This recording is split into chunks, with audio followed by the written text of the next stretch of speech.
Assalamualaikum warahmatullahi wabarakatuh. Perkenalkan, nama saya Muhammad Alin Agastian dengan NIM 25115906, Fakultas Teknologi Informasi, Program Studi Teknik Informatika. Di sini akan menjelaskan mencari sekuensial dalam array 1 dan 2 dimensi. Alhamdulillah telah selesai makalah yang telah saya buat untuk menjalankan tugas. Yang pertama adalah pembukaan, itu latar belakang. Perkembangan teknologi informasi yang semakin pesat telah mendorong kebutuhan akan pengolahan data yang efisien dan efektif dalam dunia pemrograman komputer. Data merupakan elemen fundamental yang selalu hadir dalam setiap sistem. Salah satu operasi paling mendasar yang sering dilakukan terhadap data adalah operasi pencarian atau searching. Kemampuan untuk menemukan suatu data secara cepat dan tepat di dalam kumpulan data yang besar menjadi salah satu tolok ukur kualitas suatu program maupun sistem informasi, dan bisa sampai bahwa berdasarkan yang di atas, penelitian ini berupaya membahas secara komprehensif konsep dan implementasi algoritma pencarian sekuensial pada array 1 dimensi dan 2 dimensi. Sini rumusan masalah ada 5. Yang pertama, bagaimana konsep mekanisme kerja algoritma pencarian sekuensial pada array 1 dimensi dan 2 dimensi, implementasi pencarian sekuensial antara array 1 dimensi dan array 2 dimensi, bagaimana kompleksitas waktu algoritma pencarian sekuensial pada kedua jenis array tersebut. Tujuan penulisan untuk memahami dan menjelaskan konsep dasar algoritma pencarian sekuensial serta prinsip kerjanya secara sistematis untuk menganalisis dan mendeskripsikan implementasi algoritma pencarian sekuensial pada array 1 dimensi. Manfaat penelitian ini diharapkan memberikan manfaat bagi ilmu pengetahuan, yaitu menambah kajian tentang perbandingan implementasi pencarian sekuensial pada array 1 dimensi dan 2 dimensi, serta memperkuat pemahaman konsep algoritma pencarian dalam bidang struktur data dan pemrograman komputer. Landasan teori pengertian array dan sequential search.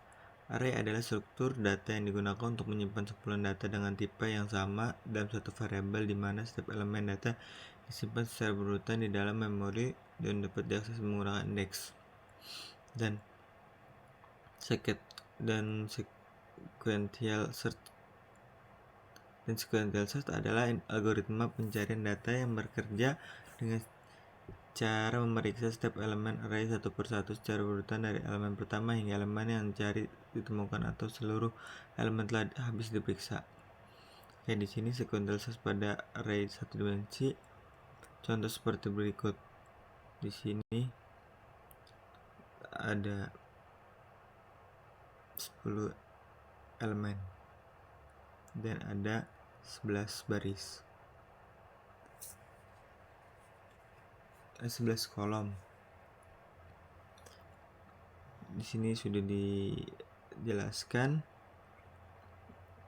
sequential search pada array 2 sama, dia ada 2 kolom, 2 baris dan 2 kolom.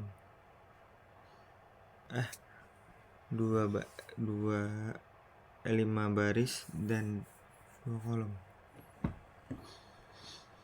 Sekunder dalam mencari nilai maksimum sudah ada ditulis di sini, dan kita lanjut ke bab 3, pembahasan tentang nomor soal pertama. Jawabannya adalah nilai terbesar adalah 25. Kenapa 25? Karena di antara 10 elemen yang paling besar adalah 25, dan jumlah kemunculannya adalah ada 2. Di sini 25 nilai terbesar, dan nilai 25 itu muncul ada 2. Dan nomor soal kedua, nilai terbesar adalah 25. Kenapa nilai terbesar 25? Karena di dalam elemen ini nih yang paling besar ada 25, dan jumlahnya pun ada 25. Kenapa di sini posisi 5 dan 8? Karena karena nih 25 ada di ke-5 dan ke-8.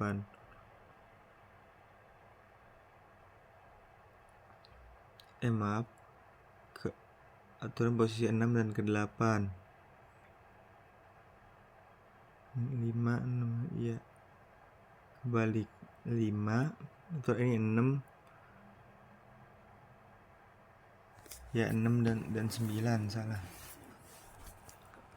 Dan cari nilai terbesar for in 10 i++. Dan nomor soal ketiga, jawaban nilai terbesar adalah 81, karena di sini paling terbesar adalah 81. Jumlah itu pun ada 1.